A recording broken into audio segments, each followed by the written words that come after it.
veíamos de qué modo trabaja la represión en sus términos generales, es decir, cómo funciona, cómo es su mecanismo.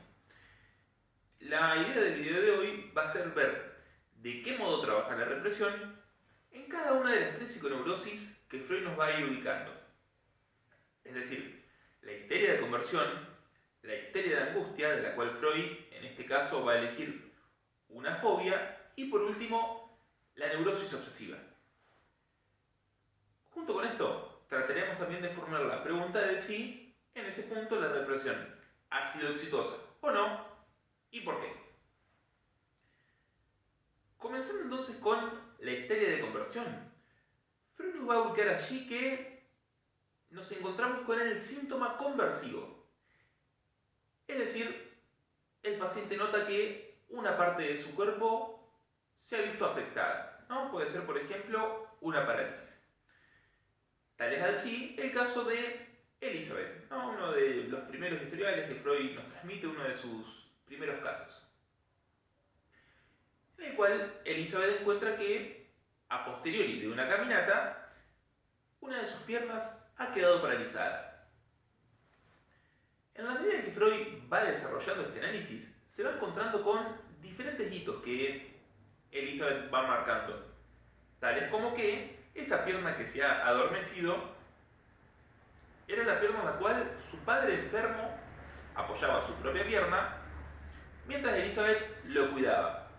Es importante marcar allí el fundamental papel que Elizabeth tuvo en los cuidados de su padre, relegando de tal modo los diferentes intereses que ella tuviese en su vida. Por supuesto, sin dejar de lado cierto erotismo que se generaría allí.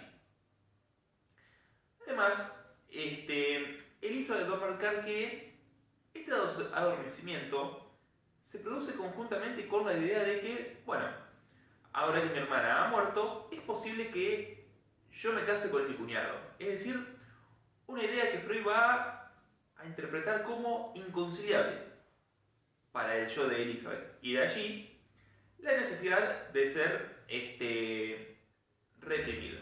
¿No? Entonces, es importante que tengamos aquí en cuenta esto. En la histeria de conversión nos encontramos con la inervación somática, es decir, una parte del cuerpo se ve afectada como síntoma. También creo necesario que aquí tomemos esta idea que Freud tiene de que la parte del cuerpo siempre está regida por cierto determinismo. Como decíamos, ¿no? Justamente la pierna, siendo que era allí donde su padre apoyaba la pierna, que la afección aparece a posteriori de una caminata, conjuntamente con una representación inconciliable. Y en segundo punto, tener en cuenta de que, bueno, Freud, por ejemplo, en un texto tal como Inhibición, síntoma de angustia, nos marca que el síntoma funciona como ruta facilitada. Vale decir, una vez constituido el síntoma, es posible que muy diversas representaciones vayan a ese lugar a sostener el síntoma, ¿no? De modo tal que el síntoma conversivo se da por condensación, es decir, uno de los dos grandes maestros artesanos del sueño junto con el desplazamiento. De modo tal que ya podríamos decir uno de los dos grandes maestros artesanos de las formaciones del inconsciente. Pasemos ahora a la histeria de angustia. En este caso, una fobia referente al caso de El hombre de los lobos.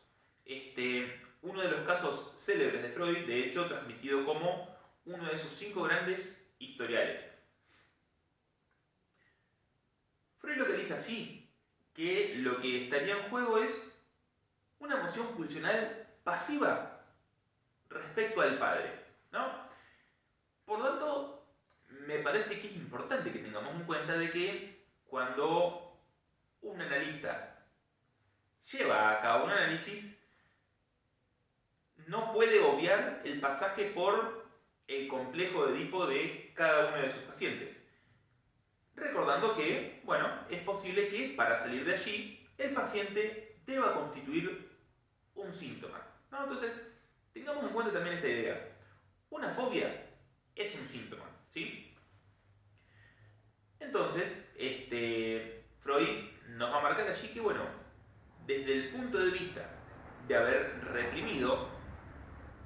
representación inconciliable para el yo, la represión ha sido exitosa. Pero, desde el punto de vista económico o afectivo o del quantum, ha fracasado.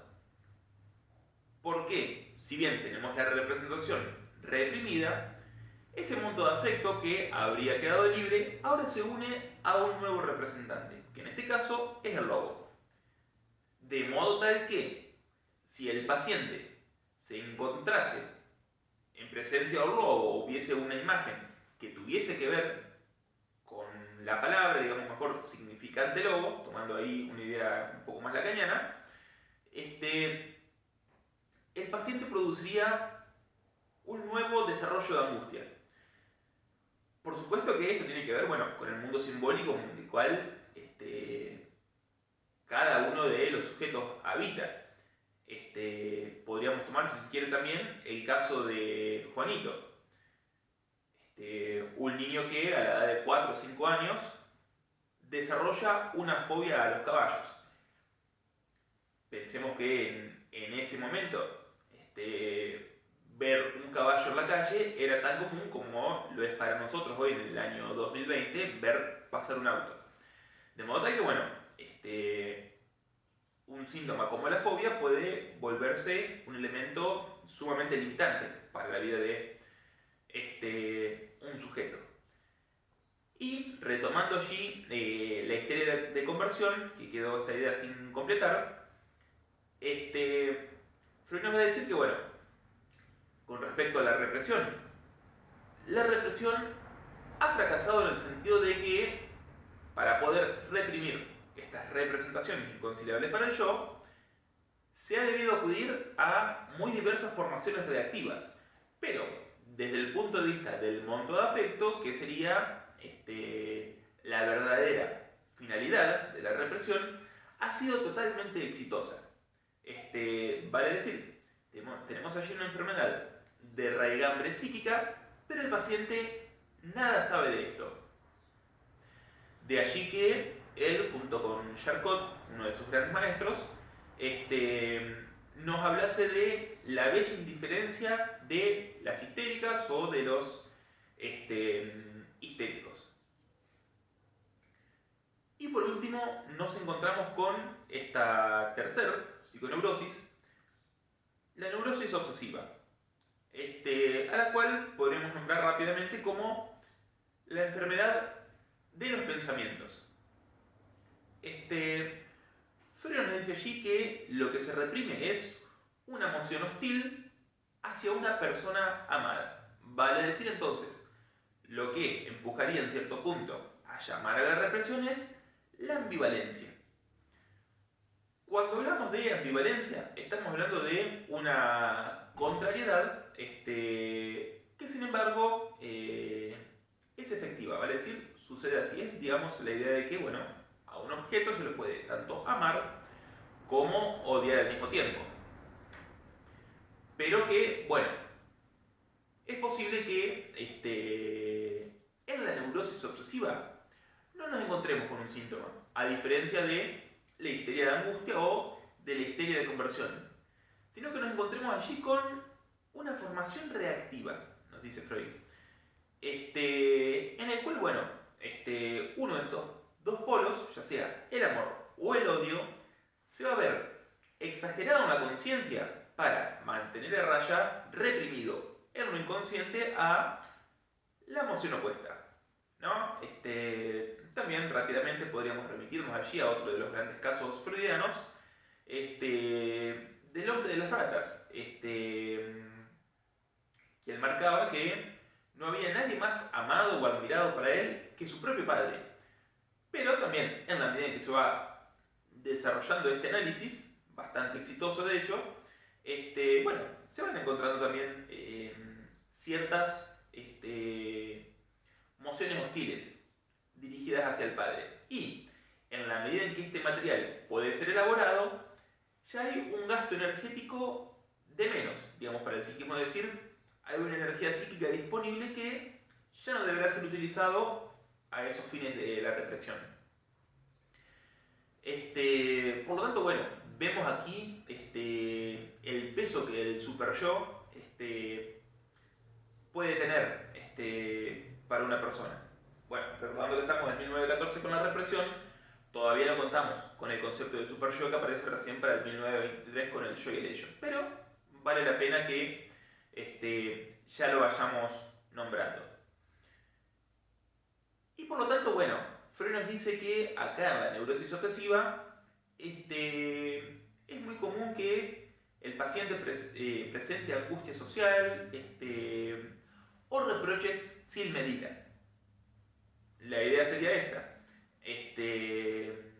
Aquellos reproches, ¿no? O aquellas emociones hostiles que habitan en el paciente y en su inconsciente, sin que de algún modo lo sepa, bueno, el super yo, quien sí está enterado de esto, de algún modo va a castigar, ¿no? De allí sentimiento de culpa tan frecuente que suele encontrarse, bueno, en las neurosis. Bueno, creo que con esta idea completaríamos las ideas que al menos a mí me parecía importante transmitir respecto al texto La represión. Así que bueno, nos encontramos en la próxima.